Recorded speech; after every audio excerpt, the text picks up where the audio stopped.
Assalamualaikum warahmatullahi wabarakatuh. Selamat siang mahasiswa gizi semester 2. Di video kali ini kita akan membahas tentang mata kuliah mikrobiologi dasar. Sebenarnya kita berpantun dulu ya. Buah mangga, buah semangka. Apa kabarnya semua? Pak Petani, sarapan pagi. Hari ini mari kita belajar mikrobiologi. Minum ASI, bayi tumbuh sehat. Anak gizi punya tekad dan semangat. Oke, kita lanjutkan ke video materi tentang pengantar mikrobiologi atau konsep dasar dari mikrobiologi. CPMK-nya nantinya kita akan belajar tentang pengertian mikrobiologi, kemudian sejarah pengelompokan mikroorganisme, kemudian pertumbuhan mikroorganisme, biologi molekuler dari mikroorganisme, ekologi mikroorganisme, metabolisme mikroorganisme, kemudian pengendalian mikroorganisme, peranan mikroorganisme di bidang makanan, dan peranan mikroorganisme di bidang kesehatan manusia. Untuk sub CPMK-nya sendiri di materi ini kita nanti akan belajar tentang pengertian mikrobiologi, kemudian sejarah mikrobiologi yaitu abiogenesis dan biogenesis. Nah, nanti juga ada postulat Koch, dan selanjutnya yaitu dengan ada penggolongan makhluk hidup. Nah, maksudnya di sini makhluk hidup itu ada mikroba yaitu bakteri dan ada protista. Protista sendiri digolongkan ada yang mirip hewan, ada yang mirip tumbuhan, ada juga yang mirip jamur. Dan juga jamur atau fungi. Fungi itu juga ada yang termasuk mikroorganisme atau fungi yang berukuran kecil. Selanjutnya untuk indikator pembelajaran pada materi kali ini yaitu pengertian mikrobiologi, kemudian sejarah mikrobiologi, dan penggolongan makhluk hidup. Nah, materinya tadi ya sudah disebutkan pada indikator yaitu pengertian mikrobiologi, sejarah mikrobiologi, penggolongan makhluk hidup, khususnya mikroorganisme. Untuk yang pertama, pengertian mikrobiologi. Apa sih yang dimaksud dengan mikrobiologi? Apakah semuanya sudah pernah belajar tentang mikrobiologi atau sudah mengenal mikroorganisme? Nah, kenapa kok seorang ahli gizi itu penting untuk mengetahui atau mempelajari tentang mikrobiologi? Mikrobiologi nanti di perjalanan juga kita bahas ya. Nah, ini secara kalimat kita akan mendefinisikan apa sih arti dari mikrobiologi. Nah, mikrobiologi terdiri dari 3 kalimat yaitu mikros, bios, dan logos. Mikros artinya sangat kecil atau berukuran kecil, bios itu artinya kehidupan, dan ilmu logos berasal dari logi, itu berasal dari logos atau diartikan dengan ilmu. Jadi kalau kita artikan mikrobiologi itu ilmu yang mempelajari makhluk hidup yang berukuran mikroskopis atau yang sangat kecil.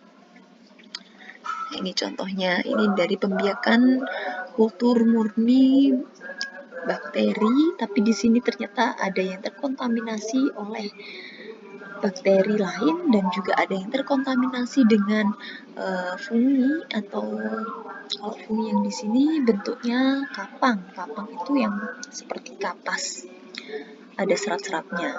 Ini juga terkontaminasi. Selanjutnya sejarah mikrobiologi. Ini sambil kita menjawab kenapa sih ahli gizi harus belajar tentang mikrobiologi. Nah, ahli gizi pasti nanti ada kaitannya dengan pengembangan makanan, menjaga mutu kesehatan dengan makanan. Nah, bagaimana makanan yang baik atau yang masih layak untuk dikonsumsi oleh seseorang? Nah, tentunya makanan itu sangat rentan sekali terjadi kontaminasi atau terpapar oleh mikroorganisme. Jadi kita bagaimana bisa mengetahui makanan itu masih layak, ya kita harus mengetahui karakteristik dari mikroorganisme, keberadaan mikroorganisme pada makanan tersebut. Nah, ini di sini nanti kita membahas mikroorganisme itu yang bisa dimakan apa saja yang tergolong dari mikroorganisme ke materi berikutnya ya. Dan mikroorganisme itu ada yang merugikan, yang menyebabkan gangguan kesehatan, ada yang menyebabkan penyakit, dan juga ada yang bisa dimanfaatkan untuk menghasilkan makanan baru atau jenis dari makanan baru, menghasilkan produk baru dari makanan.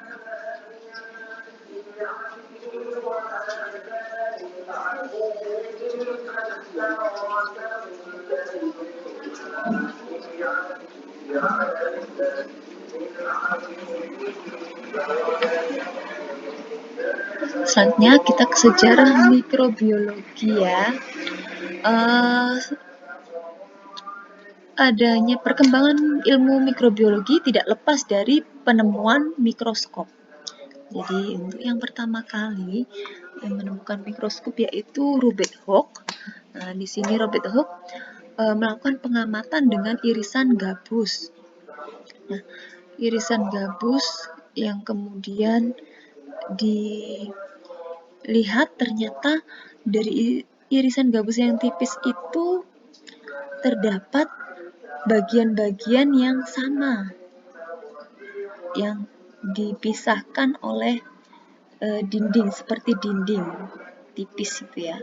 Nah, selanjutnya Robert Hooke itu menyebutnya dengan sela, yang bagian terpisah-pisah atau yang membentuk ruangan kecil. Sela yang dari bahasa Latin yang berarti dengan artinya ruangan kecil. Nah, kita menyebutnya adalah sel. Pengamatan selanjutnya oleh Anthony van Leeuwenhoek. Di sini Anthony menggunakan mikroskop sederhana. Di sini Anthony pengamatannya dengan setetes air. Nah, ini nanti adalah cikal bakal dari munculnya ilmu mikrobiologi atau mikroorganisme yang disebut dengan bakteri. Dan juga berbagai macam hewan yang berukuran sangat mikroskopis dari setetes air tersebut. Nah, di situ pada pengamatannya Anthony menggambarkan terdapat bakteri yang bentuknya seperti bola, kemudian ada yang berbentuk seperti batang atau silindris yang disebut dengan bacillus. Oh ya, yang tadi yang bola itu disebut dengan coccus, dan ada yang berbentuk spiral atau disebut dengan spirilium.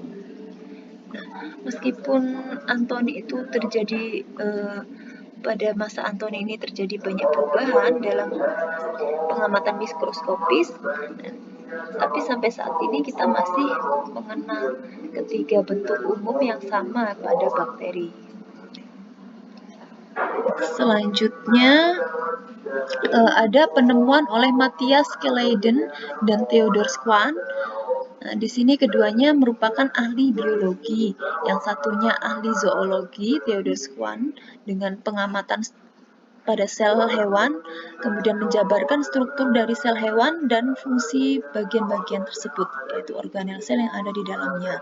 Kemudian Matthias Keleden, yaitu ahli botani, menjelaskan tentang sel tumbuhan dan struktur serta fungsi dari organel-organel sel yang ada di dalam sel tumbuhan tersebut.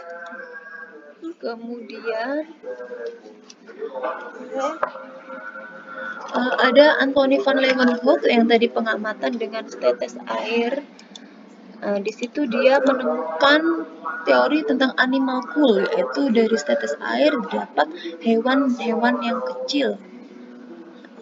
Selain itu, dia juga memiliki teori bahwa makhluk hidup itu berasal dari makhluk tak hidup atau benda mati yang disebut dengan teori spontaneous generatio. Untuk lengkapnya, bahwa teori ini mengatakan bahwa makhluk hidup dapat terbentuk secara spontan dari benda-benda mati atau bahan organik yang sudah mengalami pembusukan. Nah, ini pencetusnya sebetulnya dari bahasa Yunani kuno yang meyakini bahwa daging yang membusuk menghasilkan belatung dan bahwa katak dan lalat muncul begitu saja dari lumpur pada keadaan iklim tertentu. Nah, ini sebetulnya pada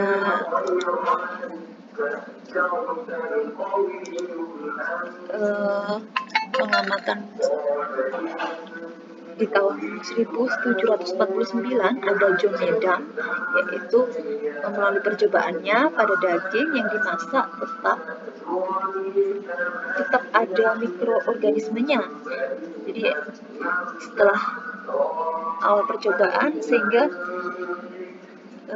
di awal daging itu setelah dimasak dan kemudian diamati dan dibiarkan, setelah itu diamati, ternyata tetap muncul mikroorganisme pada daging tersebut.